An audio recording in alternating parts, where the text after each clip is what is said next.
सभी को शुभोदय बच्चों। मेरा नाम अनंत लक्ष्मी है। आज मैं आप सबको बरसते बादल 10वीं कक्षा में पहला पाठ बरसते बादल के बारे में समझाना चाहती हूँ। बरसते बादल, बादल मतलब क्या है? मेघ, क्लाउड्स। बरसना मतलब टू रेन।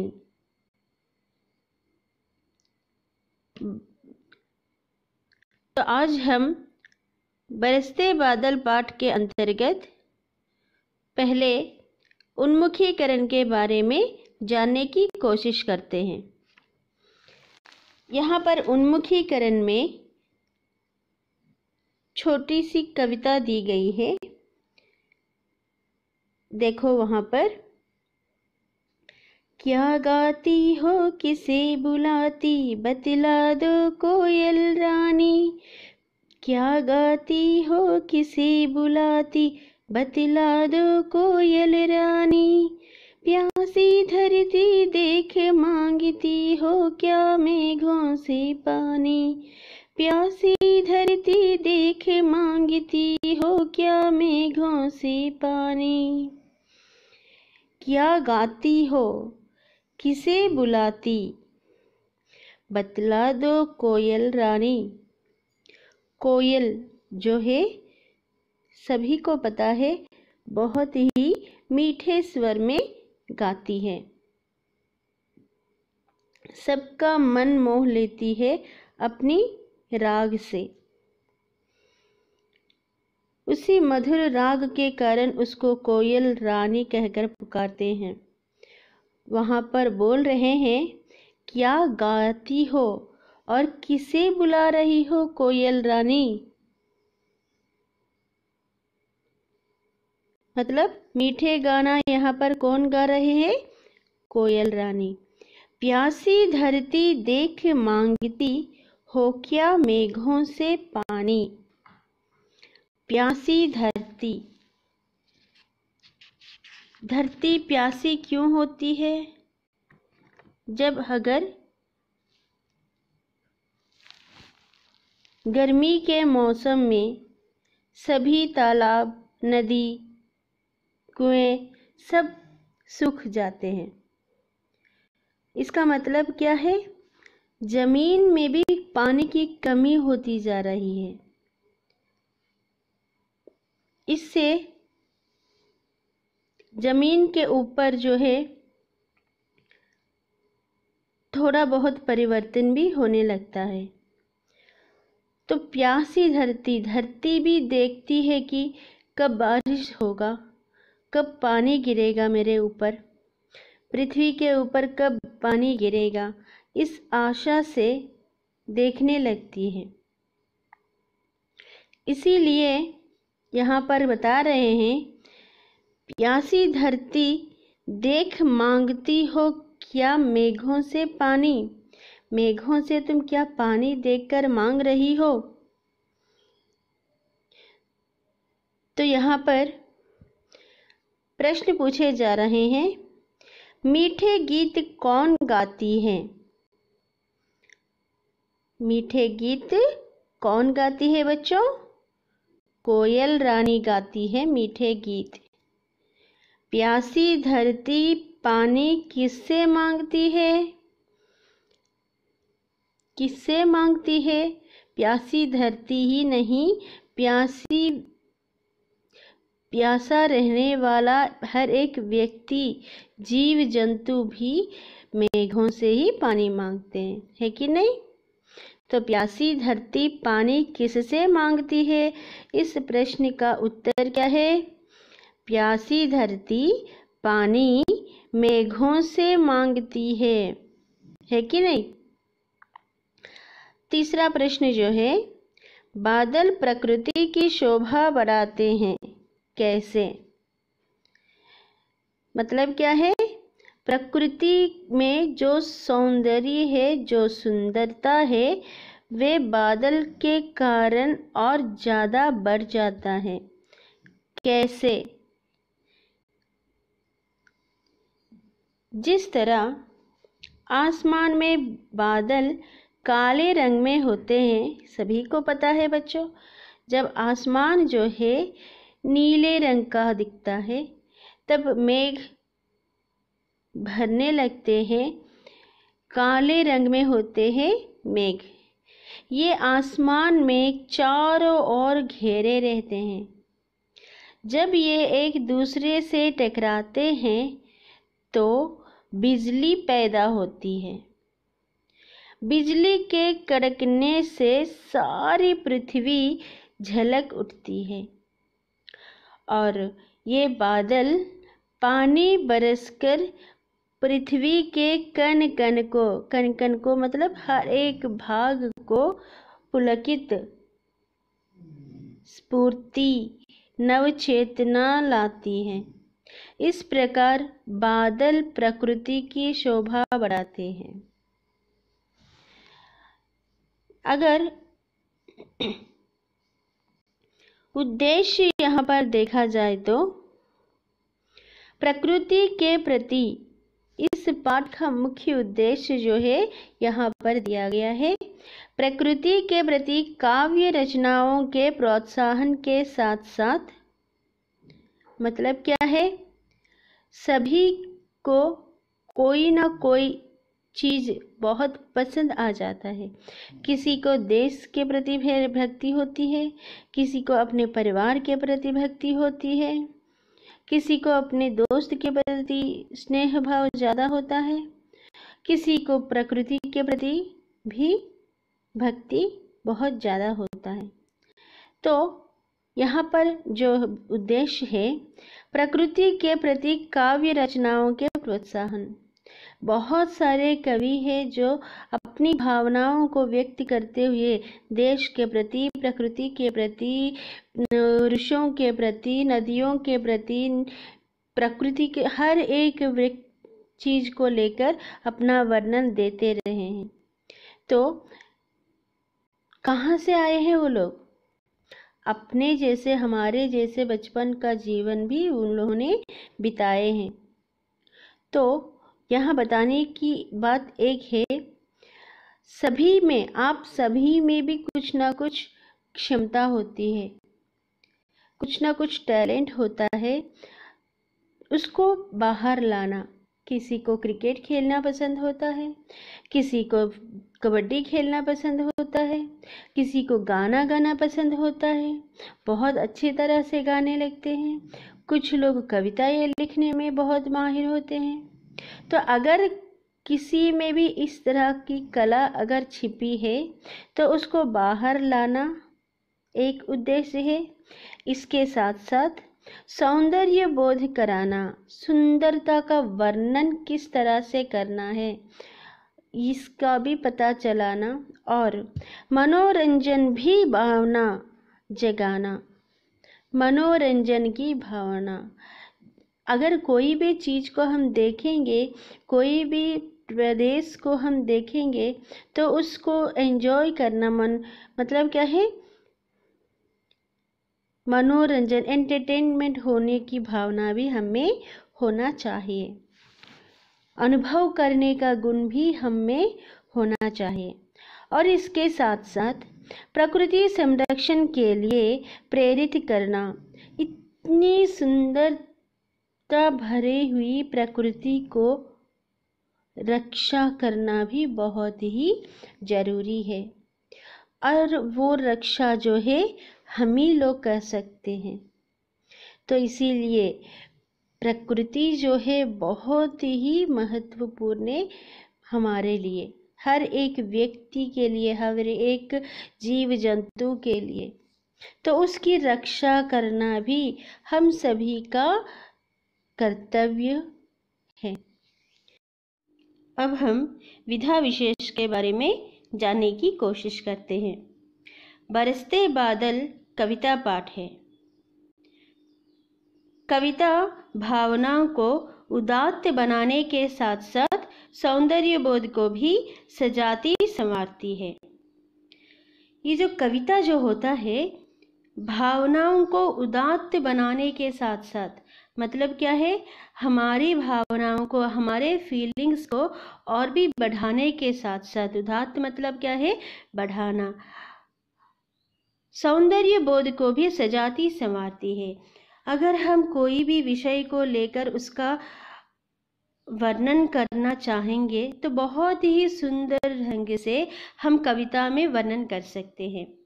इसीलिए यहाँ पर बताया गया है कि सौंदर्य का बोध को भी सजाती संवारती है। प्रस्तुत कविता नाद ध्वनि के साथ गेय योग्य है। अभी हमारा बरसते बादल कविता पाठ जो है, इसको हम राग युक्त गाकर सुना सकते हैं। इसमें अनुप्रास का सुंदर वर्णन है।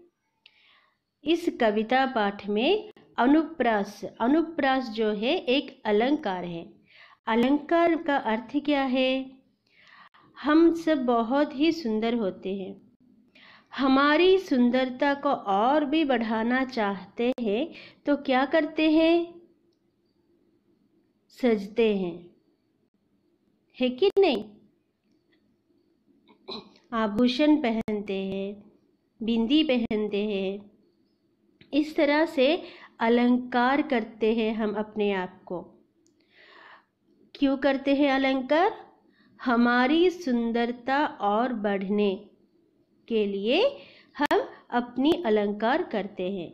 इसी तरह एक वाक्य को अगर बहुत ही सुंदर ढंग से बताना चाहे, लिखना चाहे, तो उसमें कुछ शब्द इस तरह से जोड़ा जाता है जिसे हम अलंकार कहते हैं। एक प्रत्येक ढंग से उपयोग किया जाता है। तो उसी अलंकार में एक प्रकार का भेद है अनुप्रास। तो अभी हमारे बरसते बादल कविता पाठ में अनुप्रास अलंकार का सुंदर प्रयोग, बहुत ही सुंदर ढंग से प्रयोग किया गया है। इसके बाद हम देखते हैं कवि परिचय। बरसते बादल जो कविता है, इस कविता के कवि है सुमित्रानंदन पंत जी।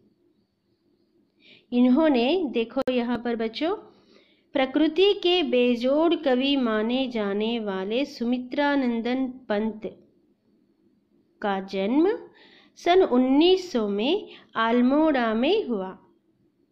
प्रकृति के बेजोड़ कवि मतलब क्या है? प्रकृति का वर्णन करने वाले जो भी कवि है, उनमें से बहुत ही फेमस कवि है सुमित्रानंदन पंत। तो उनका जन्म जो है सन 1900 में कहाँ पर हुआ? अल्मोड़ा में हुआ था। साहित्य लेखन के लिए इन्हें साहित्य अकादमी, सोवियत रूस और ज्ञानपीठ पुरस्कार दिया गया है। साहित्य मतलब लिटरेचर जो है, उसको लिखने के कारण इन्हें, लिखने की विधि ढंग के कारण इन्हें साहित्य अकादमी पुरस्कार भी दिया गया है, और सोवियत रूस भी पुरस्कार दिया गया है, और ज्ञानपीठ पुरस्कार भी दिया गया है। इसके साथ साथ इनकी रचनाएं जो है बहुत सारे लिखे हैं, लेकिन यहाँ पर प्रमुख रचनाएं दिए हैं, और वे हैं वीणा, ग्रंथि, पल्लव, गुंजन, युगांत, ग्राम्या, स्वर्ण किरण, कला और बूढ़ा चांद। एक ही है वो, कला और बूढ़ा चांद एक ही रचना है वो पूरा, तथा चिदंबरा आदि। कितनी कविता, कितनी रचनाएं हैं यहाँ पर? वीणा, ग्रंथि, पल्लव, गुंजन, युगांत, ग्राम्या, स्वर्ण किरण, कला और बूढ़ा चांद तथा चिदंबरा। ये सभी इनकी रचनाओं में बहुत ही प्रसिद्ध रचनाएं हैं। और इनका निधन जो है सन 1977 में हुआ था। चिदंबरा काव्य लेखन के लिए ही इन्हें ज्ञानपीठ पुरस्कार दिया गया था। मतलब क्या है? चिदंबरा जो है इनका बहुत ही प्रसिद्ध रचना है। तो ये जो कविता, और यहाँ पर देखो बच्चों, छात्रों के लिए सूचनाएं, ये सब आपके लिए, बच्चों के लिए, आप लोगों को करना है ये सब। पहला पॉइंट जो है, विषय प्रवेश ध्यान से पढ़िए, पाठ्य विषय समझिए। नेक्स्ट पेज में, अगले पेज में आपका विषय प्रवेश रहेगा, उसको ध्यान से पढ़ना है और विषय में प्रवेश करना है, समझना है। पाठ ध्यान से पढ़िए, जिस शब्द का अर्थ समझ में नहीं आता उसके नीचे रेखा खींचिए। मतलब क्या है, आपको पाठ पुस्तक पढ़ना है। अगर कोई भी शब्द का ज्ञान आपको नहीं होता है तो उसको तुरंत आप क्या करना है, एक पेंसिल लेकर वहां पर रेखांकित करना है। तीसरा पॉइंट, रेखांकित शब्दों के अर्थ शब्दकोश में ढूंढिए। जो शब्द जो आपको समझ में नहीं आता है, उसका अर्थ नहीं पता होता है, उसको आप क्या करोगे, तुरंत अपने शब्दकोश में ढूंढना है। अगर आपके सामने अध्यापक और अध्यापिका कोई होते हैं तो उनको आप पूछ सकते हो, अगर नहीं होंगे तो तुरंत आपको डिक्शनरी यानी शब्दकोश जो है निकाल कर देखना है। समझ में ना आने वाले अंश हो तो छात्र समूहों में या अध्यापक से चर्चा कीजिए। समझ में ना आने वाले अंश, जो भी आपको समझ में नहीं आता उसको आप क्या करोगे, अपने दोस्तों से चर्चा करोगे, डिस्कस कर सकते हो। और तब भी आपको समझ में नहीं आता तो आप अपने अध्यापक और अध्यापिका से पूछकर जान सकते हो। यह है आपके लिए सूचना। विषय प्रवेश जो है यहाँ पर देखो, वर्षा ऋतु हमेशा से सबकी प्रिय ऋतु रही है कि नहीं? ये तो सही बात है, क्योंकि गर्मी के मौसम में सभी धूप सताने के कारण बहुत ही व्याकुल रहते हैं। कब बारिश होगा, कब मौसम ठंड होगा, इस तरह की सोच हर एक के दिमाग में रहता है।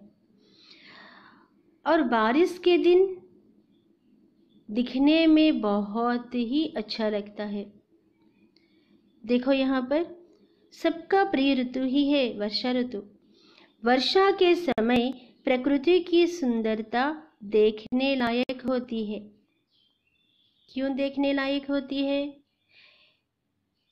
देखो, जब वर्षा होता है तब वर्षा के पानी मिट्टी में मिलकर नए नए घास उगने लगते हैं। घास के ऊपर भी कुछ फूल फूलने लगते हैं, तो चारों ओर हरियाली छा जाती है और उस हरियाली में रंग बिरंगे फूल बहुत ही सुंदर दिखते हैं। इस तरह से प्रकृति के चारों ओर हरियाली छाने के कारण, नए नए फूल उगने के कारण प्रकृति बहुत ही, हमारी पृथ्वी बहुत ही सुंदर दिखने लगती है। पेड़ पौधे, पशु पक्षी, मनुष्य और यहाँ तक कि धरती भी खुशी से झूम उठती है। तो इसी समय, वर्षा के समय, प्रकृति की सुंदरता देखकर पेड़ पौधे, पशु पक्षी भी, सभी जीव जंतु, पेड़ पौधे, पशु पक्षी, मनुष्य भी और यहाँ तक पृथ्वी भी, हमारी धरती भी झूम उठती है। खुशी से झूम उठना मतलब क्या है? खुशी से अपनी खुशी को व्यक्त करती है। इसी सौंदर्य का वर्णन यहाँ प्रस्तुत किया गया है। क्या प्रस्तुत किया गया है? प्रकृति की सुंदरता का वर्णन। प्रकृति हर समय सुंदर दिखती है, लेकिन वर्षा के समय प्रकृति की सुंदरता और ज़्यादा बढ़ती है। उसी समय का वर्णन यहाँ पर हमारे कवि सुमित्रा नंदन पंत जी कर रहे हैं। तो अभी हम पद्य पढ़ने की कोशिश करते हैं।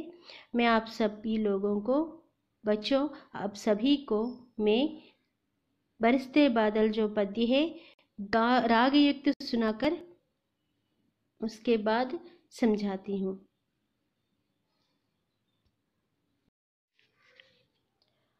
अभी बच्चों आपको मैं बरसते बादल कविता को गाकर सुनाती हूँ। उसके बाद आप भी कविता को गाने की कोशिश करो और सीख लो।